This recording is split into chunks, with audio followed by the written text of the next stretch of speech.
આજના સોશિયલ મીડિયાના યુગમાં યુવતીઓ માટે આંખો ખોલી દેતો કિસ્સો સામે આવ્યો હતો, જેમાં કતારગામ વિસ્તારમાં રહેતા મૂળ અમરેલી જિલ્લાના રહેવાસી રત્ન કલાકારની 22 વર્ષની પુત્રીની 1.5 વર્ષ અગાઉ ઇન્સ્ટાગ્રામ ઉપર જતીન કિશોર ગજેરા સાથે મિત્રતા થઈ હતી. બંને એકબીજાના મોબાઈલ નંબરની આપ-લે કર્યા બાદ બંને વોટ્સએપ ઉપર વાત કરતા હતા.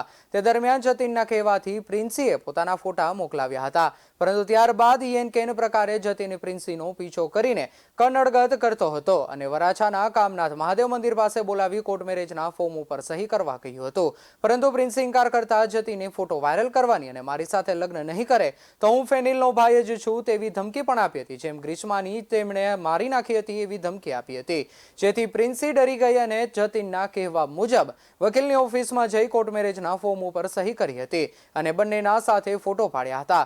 પરંતુ ત્યારબાદ જતીને પ્રિન્સીના ફોટો સોશિયલ મીડિયામાં વાયરલ કર્યા હતા, જેથી પ્રિન્સીએ સમગ્ર બાબતની જાણ તેના કાકાને કરી હતી અને ફરિયાદ નોંધાવતા ચોક બજાર પોલીસે જતીનની ધરપકડ પણ કરી હતી. BS19 ન્યૂઝ સાથે પરેશ રાઠોડ, સુરત.